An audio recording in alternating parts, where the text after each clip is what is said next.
dia a todos, bom dia a todas. Sejam muito bem-vindos aí a mais um ICL Mercado Investimentos. Hoje um dia também repleto de indicadores aí sendo divulgados, né? Então a gente teve PMI lá na China durante a noite, que acabou refletindo um pouquinho nos mercados asiáticos e na abertura aqui. Temos dados fiscais sendo divulgados, o desdobramento da recuperação judicial da 123 milhas, que acabou mexendo um pouquinho com o mercado de turismo aqui no Brasil. Temos aí também outras divulgações importantes, como o índice de gastos em consumo pessoal nos Estados Unidos e aqui no Brasil, dados de desemprego, né, da PNAD, que foi divulgada hoje pela manhã.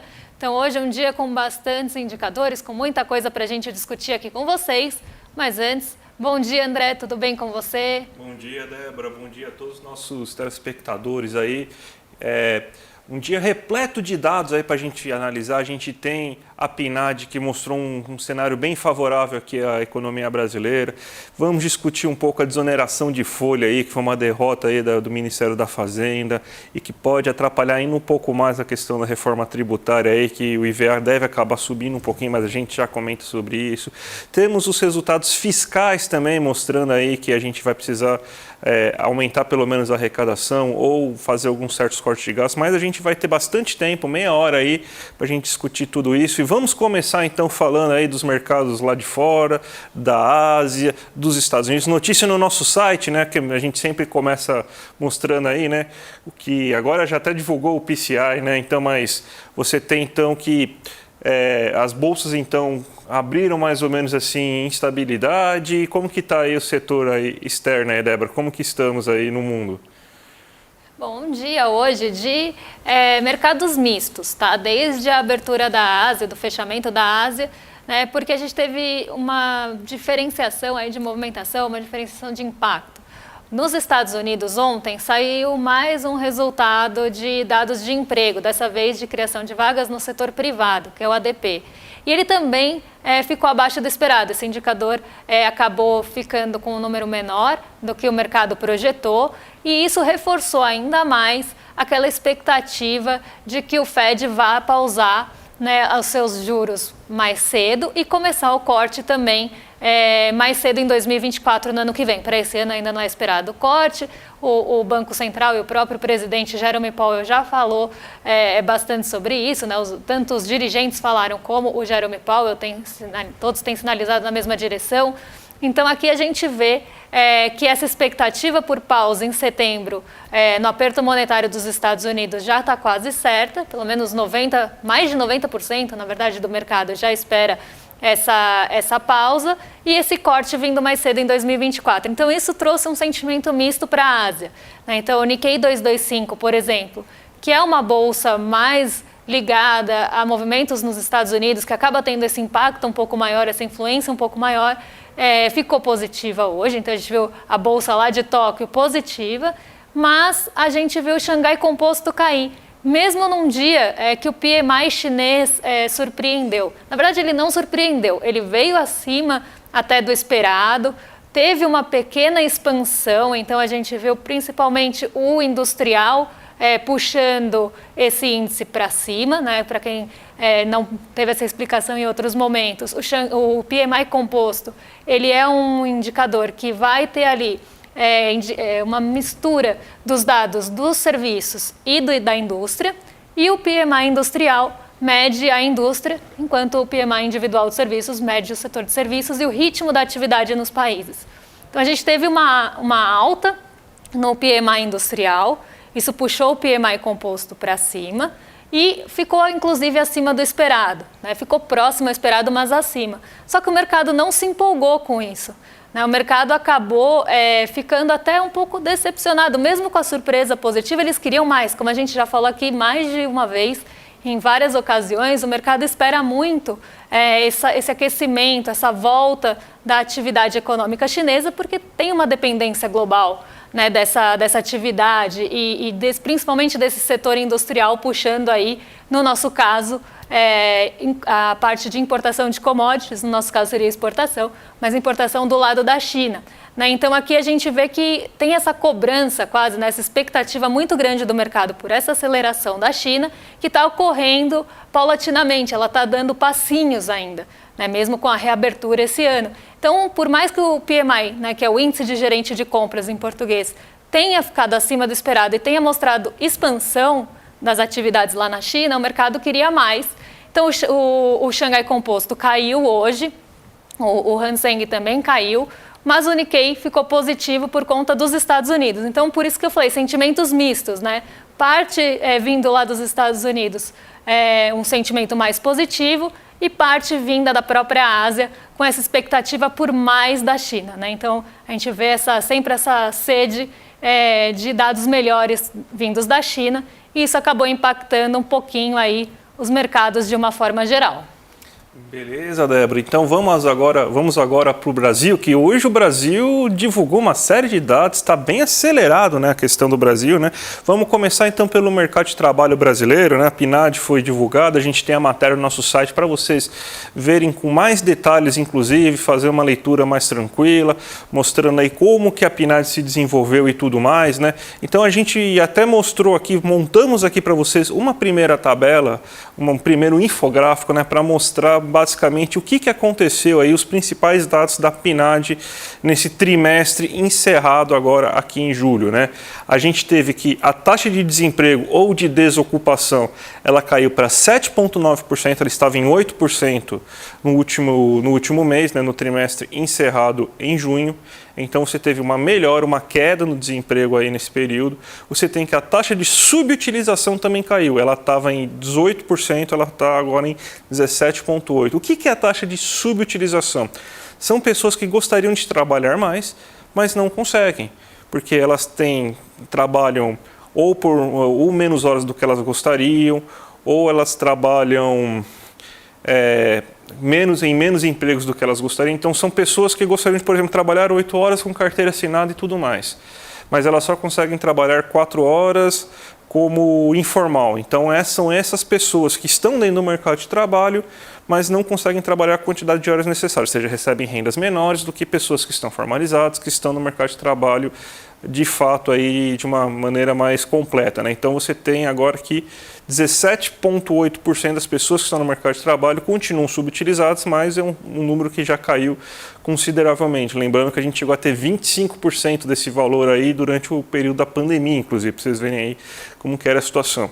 O rendimento médio, ele do trabalho principal, ele tem porcentagem aqui, mas ele é em real, Então o que a gente tem é o seguinte, que o rendimento médio no trabalho principal, ou seja, aquele rendimento médio que a pessoa recebe no seu principal trabalho, ele teve um aumento, Então agora ele está recebendo em média o brasileiro R$ 2.855 no trabalho que ele atua principalmente. Porque a gente sabe que tem muita gente que tem 2, 3 empregos, que tem bico. Eu mesmo tenho 2 empregos, eu trabalho aqui e dou aula numa universidade particular, mas aqui é minha fonte de renda principal, para vocês entenderem assim essa métrica. E se a gente pega o rendimento médio habitualmente recebido, ou seja, aquele que habitualmente o trabalhador brasileiro recebe, ele está em R$ 2.935. Também teve uma melhora. Então a gente teve aí nesse mês aí de julho, uma melhora considerável do mercado de trabalho como um todo. Você teve uma queda no desemprego, uma queda na subutilização, você teve também um aumento da renda média real, ou seja, ganho real, ganho de poder de compra, tanto no salário que ele recebe no trabalho principal, quanto que ele recebe habitualmente. E a gente tem um próximo gráfico aqui para mostrar para vocês, que mostra também que teve uma formação de emprego de qualidade. A gente tem aqui que os empregados no setor privado tiveram alta de, na verdade não é em porcentagem, está em 1.000 pessoas. Você teve aqui que no setor privado você teve que aumentou em 247 mil novos postos de trabalho, você teve aqui nos empregados do setor privado sem carteira assinada, você aumentou em 120 mil postos de trabalho. Então o que puxou a queda do desemprego foi justamente o setor privado, só que com uma força bem maior daquela pessoa formalizada, que tem postos de trabalho, que tem carteira assinada, que tem uma CLT, ou em outras formas de de formalidade do emprego. Então, você teve, então, um emprego com uma maior qualidade sendo formada, o emprego que, mesmo que sendo do setor privado também, o setor público não puxou tanto, mas com carteira assinada, aumentou-se a renda e reduziu o desemprego, Débora. Então, melhores notícias aí para o nosso mercado de trabalho, né? Embora a gente tenha aí dados até, né, interpretações diferentes, eu vejo como dados positivos, embora o mercado, principalmente dependendo da situação, não reaja da mesma forma. E a gente teve também, André, dados fiscais saindo hoje, né? Dados importantes aí do nosso setor fiscal, de arrecadação. Conta um pouquinho para a gente como é que ficou isso. Sim, Débora, verdade. O que a gente teve, então, foi o Banco Central divulgando a nossa situação fiscal, matéria, de novo, no nosso site, para vocês conseguirem enxergar e conseguirem ler com mais detalhamento do que eu vou falar aqui. Então, está lá no nosso site aí os dados fiscais aí, né? Que a gente tem que o setor público, ele atingiu, na verdade, um déficit. É o segundo mês que a gente tem um déficit primário. Qual que é a diferença? O que a gente tem?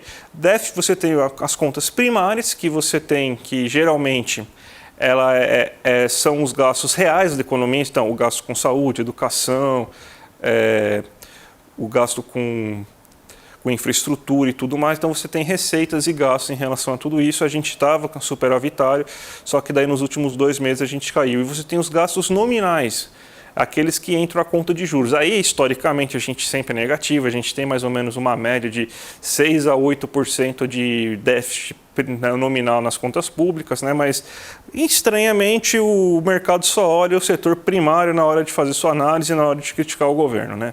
Mas o que a gente tem aqui? A gente montou um gráfico aqui para vocês também observarem o que está acontecendo aí dentro do setor público, né? Então, a gente tem que a gente chegou a ter 230,5 bilhões aí de superávit primário, justamente no momento eleitoral que você aumentou-se o gasto, né, mas também aumentou bastante as receitas, você teve várias privatizações, você teve antecipação da Petrobras de lucros e dividendos, então você teve uma certa artificialidade para a forma, né, de conseguir realizar assim esse superávit. Em outros momentos chamariam de contabilidade criativa, né, mas o termo não foi utilizado naquele momento.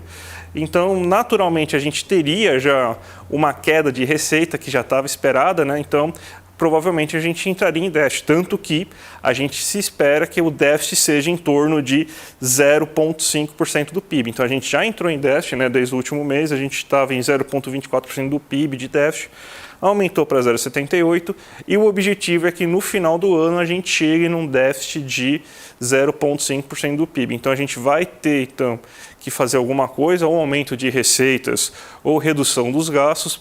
A gente se enfiou nesse problema, como eu mesmo disse, votar essa regra e o Haddad falou que vai ser essa a meta, não quis mudar, então a gente vai ter que acabar cumprindo isso, senão o Brasil vai ser penalizado. Quando eu falo a gente, né, eu estou falando brasileiro, porque corte de gastos vai gerar uma situação mais recessiva. Então, você vai ter que tomar um certo cuidado agora nesse segundo semestre, justamente para que você consiga fazer com que esse déficit chegue em 0,5% do PIB, Débora.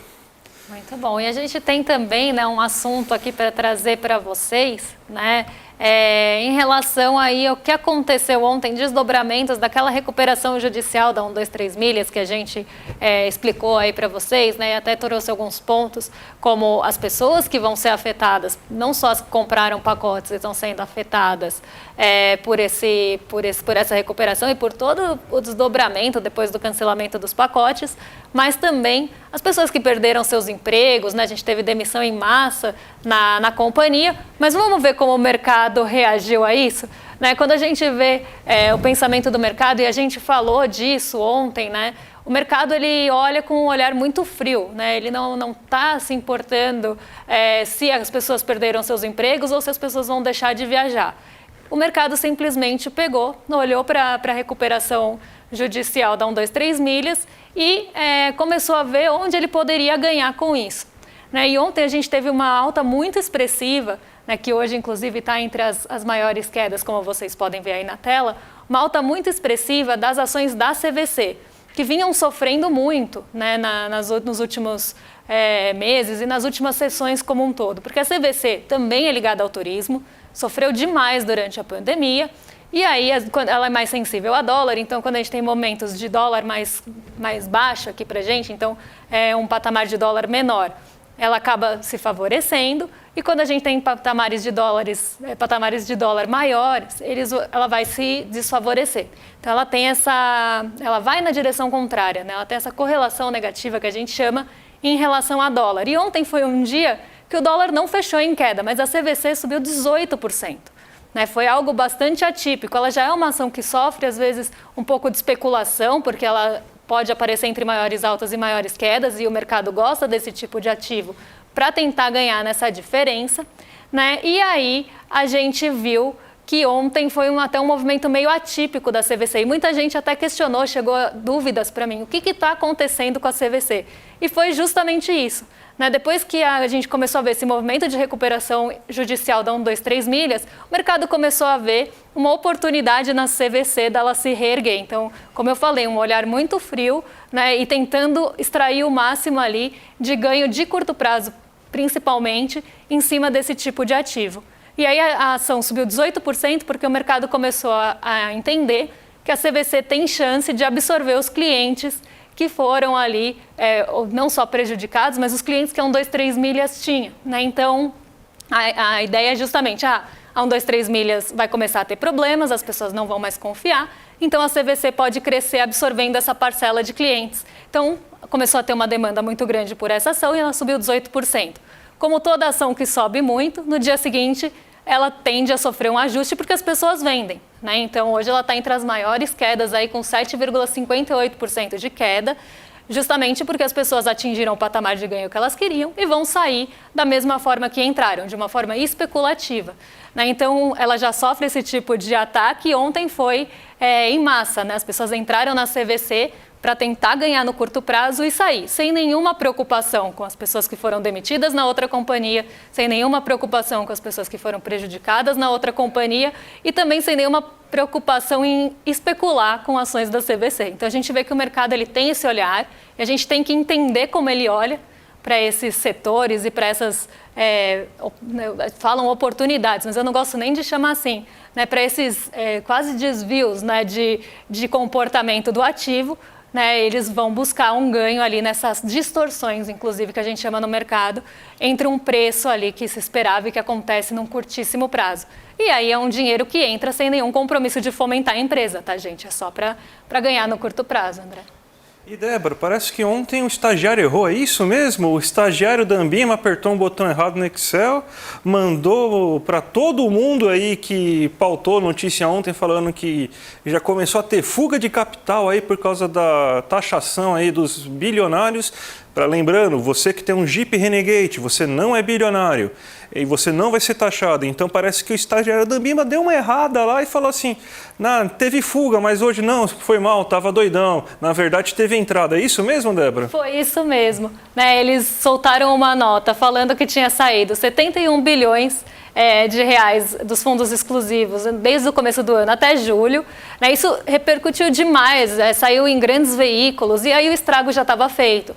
Né, porque as pessoas começaram a multiplicar essa notícia, né, e começaram a divulgar essa notícia como se fosse um reflexo, inclusive, da tributação, sendo que a medida também acabava em julho, então não teria como ser, né, um reflexo dessa tributação, mas começou a ser espalhado assim. Né, e aí os defensores de bilionário, que a gente conhece, já começaram a falar, tá vendo? Olha lá, o dinheiro já está saindo dos fundos, olha a tributação aí acabando com os fundos exclusivos, né, com os 1.650 fundos exclusivos, 1.650 famílias. Olha lá, já está acabando, né, vai acabar com o Brasil, né, o povo adora falar isso. Então o pessoal começou a divulgar em massa. Só que aí já estava difundindo, o estrago já estava feito, e aí a Ambima soltou um erramos. Na verdade, não foi saída líquida de 71 bilhões, foi a entrada de 13, olha só, né, um erro pequenininho de dados ali. E aí eles soltaram essa nota, algumas pessoas começaram a divulgar também essa errata da Ambima, mas como eu falei, o grande estrago já estava feito, né, e agora para reverter isso, né? Inclusive com essas pessoas que ficam defendendo defendendo que os bilionários não paguem imposto como elas, porque provavelmente elas pagam lá nos seus come-cotas. A gente viu esse movimento todo ontem, principalmente nas redes sociais, e agora para desfazer isso vai ser difícil. Não, é impressionante nessa situação, porque você teve, então, na verdade, uma entrada, aí tentaram fazer com que essa situação fosse já reflexo direto da MP para você taxar os nossos amigos bilionários, né? Essas 1.650 famílias aí, coitadas, que vão ter que agora pagar impostos, né? Minhas condolências a todos esses bilionários, agora os que vão ter que ser tratados como pessoas comuns. Mas para defender essa gente, parece que, vamos dizer assim, existem coincidências, né? Porque pautou-se muito, e falou, e logo no dia seguinte, né, essas situações só em todos os noticiários, as manchetes deixavam a subentender que isso já era reflexo direto, quando que, se você abrisse a notícia, já estava lá mostrando que não era um reflexo direto, inclusive, né? Então começou a choradeira, o bilionário tem muito dinheiro, então eles vão poder comprar bastante espaço aí na TV para se defender, né? Já estou ouvindo alguns seres humanos aí falando que isso vai tirar investimento, vai acabar emprego. Gente, esses mais de 700, quase 800 bilhões aí que estão nesses fundos, eles não geram um parafuso. É tudo especulação. É dinheiro que não está circulando na economia real. Então esse dinheiro não serve para nada. Só serve para o cara viver de rentismo. Então, vamos lembrar, gente, a gente está achando esses caras, pelo menos uma parte desse dinheiro vai poder entrar agora e vai em circulação na economia. Ah, mas eles vão sair daqui, vão para onde? Vamos para paraíso fiscal? Aí beleza, a gente pega os caras no offshore. Ah, não, mas vou colocar nos Estados Unidos. Também tem leis lá que taxam também esses superbilionários. Não sei o que, vai para outro país. Então, tira o dinheiro daqui, paga um imposto de renda, que você vai tirar esse imposto bem alto, provavelmente vai resolver, se todo mundo querer sair, vai resolver bastante a situação fiscal do Brasil, né? Porque imagina a quantidade de imposto que vai entrar, a gente vai ter superávit esse ano se todo mundo sair. Bom, então, uma dica, por favor, saiam, paguem o imposto e a gente tem superávit aí bem considerável, a gente pode gerar bastante investimento, inclusive, ano que vem, né? Já que a regra é essa, a gente pode fazer isso. Então, gente, não vai acontecer nada, ninguém vai sair, não vão tirar as empresas daqui, ninguém vai largar um mercado consumidor de mais de 200 milhões de pessoas. Não vai acontecer isso. Mas eles não querem pagar impostos, porque eles são superiores do que nós, meros mortais. Então é essa a choradeira, Débora, é por isso que eles estão fazendo isso. Exatamente, e até uma pessoa, né, um analista lá da Ambima, quando assumiu a culpa, falou que foi um erro operacional, um erro de dados, porque em abril a gente teve uma entrada de 25 bilhões, até extraordinária, foi uma entrada em um mês de 2 fundos, 25 bilhões em 2 fundos. Né? Então é isso, né? Teve um erro na análise dos dados e a Ambima teve que dizer erramos, mas com muito custo, porque eu acho que o estrago agora vai ser difícil de ser revertido com essas quase fake news, né? Porque é uma notícia errada que foi divulgada aí em massa e agora a gente vai ter que nadar contra isso também. Sim, mas agora eles já ganharam um retorno aí especial, Débora, porque o que aconteceu, né? A gente está tendo toda essa discussão sobre reforma tributária, qual que vai ser o IVA, como que vai ser toda essa situação. E a gente teve ontem a votação na Câmara, uma perda para o Fernando Haddad da desoneração da folha salarial. Notícia no nosso site também para vocês lerem com mais calma, né? 17 setores vão ter desoneração no pagamento de impostos da folha salarial. A gente já viu que quando você tem essa desoneração aí durante o governo Dilma, por exemplo, não gerou-se mais emprego nesses setores. Inclusive, existem estudos mostrando que esses setores não são os setores que mais empregam no Brasil hoje. Olha que situação. Então, são setores com grandes lobbies e cada vez que você tem mais uma desoneração, mais vamos dizer assim, alguém ganhando algum benefício, isso vai impactar no cálculo do IVA. A gente já tem, então, que provavelmente o IVA, que poderia ser até de 24%, já deve ser entre 25% e 26%, porque a desoneração é bem elevada. Os estudos já estavam mostrando isso. Então, para os donos bilionários dessas empresas, desses setores aí, desses 17 setores, o que aconteceu? eles não vão agora, eles vão ter que pagar os fundos, mas eles vão ter agora desconto na folha de pagamento. Então, mas por causa que o desconto na folha de pagamento vai abrir vaga mais para maior contratação. Eu vou ensinar um negócio aqui para vocês, gente. As pessoas, as empresas não contratam por causa de custo. Na verdade, elas querem reduzir ao máximo o custo. Empresa só contrata a gente quando acha que a demanda pelo aquele bem vai aumentar. Então, quando você tem essa situação aí de cortar impostos, falando, a gente vai cortar os custos, então vai contratar mais gente. Não, ele vai fazer o que? Ele vai aumentar a margem de lucro. Bem-vindo ao capitalismo. Quando você tem a opção de aumentar a margem de lucro, você aumenta a margem de lucro. E você só vai aumentar a sua produção, vai contratar mais gente, quando você tiver, então, a situação de uma demanda maior. Então, eu preciso responder mais gente querendo comprar meu produto, eu vou contratar mais gente. Então, não vai gerar emprego, vai gerar benefício aos bilionários aí desses setores e quem vai acabar pagando a conta, né? Consumidores que vão acabar tendo um IVA mais alto quando a reforma tributária for de fato implementada, Débora. E mais uma vez aí a corda estoura, né, para o lado mais fraco. Então vamos dar uma olhadinha aqui antes de terminar aqui o programa, como é que abriram as bolsas, se elas estão de bom humor, se elas estão de mau humor. Eu adoro falar que o mercado tem humor, né, como se ele fosse uma pessoa, mas vamos lá, né, vamos ver o que a gente teve aqui de giro de mercado, né, e por que a gente tem aí esses dados também indo em direções contrárias. O Ibovespa hoje ele está em queda de 0,83%, muito puxado pelo setor financeiro e algumas empresas de consumo, como a Ambev. A gente tem essa puxada para baixo no negativo, porque está uma discussão aí em relação aos juros sobre capital próprio. Ele é uma forma de uma medida contábil, uma manobra contábil, porque ele entra como uma despesa, uma herança ali das correções monetárias que a gente tinha no passado.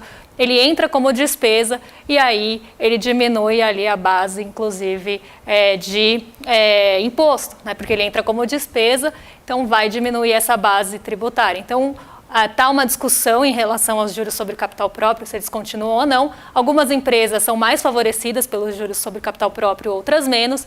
Então, as que são mais favorecidas, como do setor financeiro, os grandes bancos, e algumas de consumo, estão puxando o Ibovespa para baixo, porque as pessoas estão vendendo, né, porque vão esperar ali que vai ter uma possível tributação, base tributária maior, e esses juros sobre capital próprio também são aí como se fossem distribuídos. Tá? Então, a gente tem o mercado sempre vai olhar para o seu lado, né?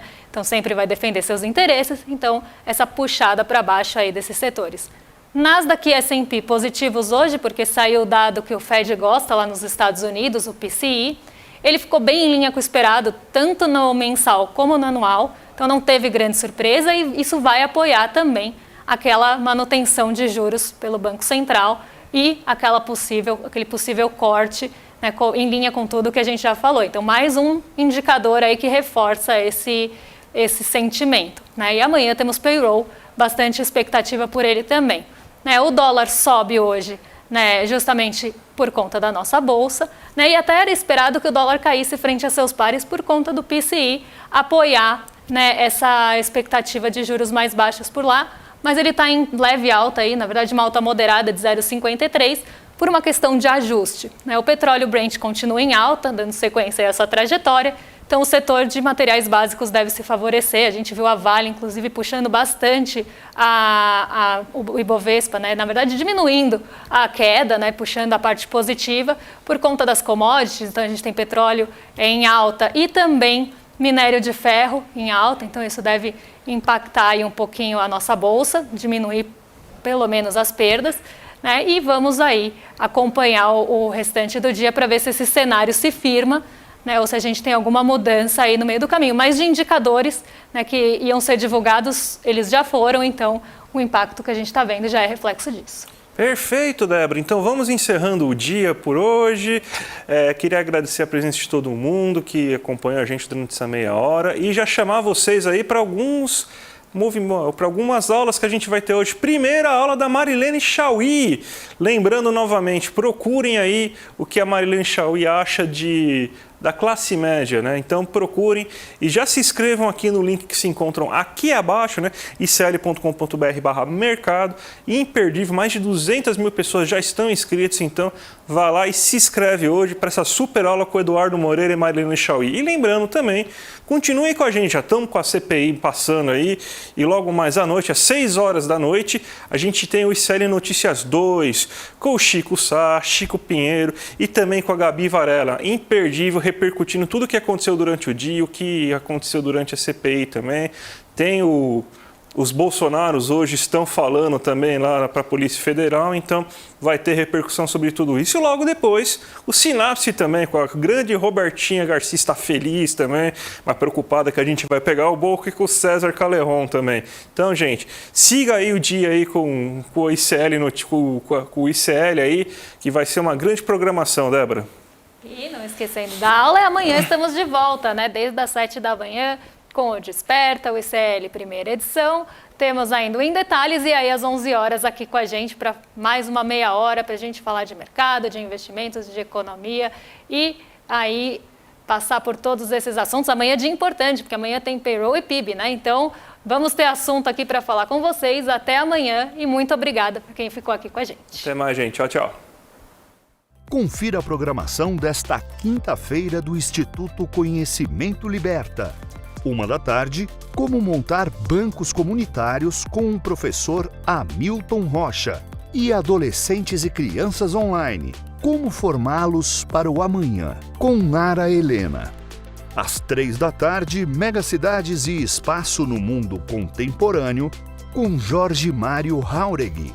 Às 17h, Espanhol Módulo 5, com Pilar Monteiro. 18h, ICL Notícias, segunda edição. E aula interativa de inglês B1 com Andréia Cipoli. E às 19h, Sinapse ICL. Para saber mais, acesse icl.com.br.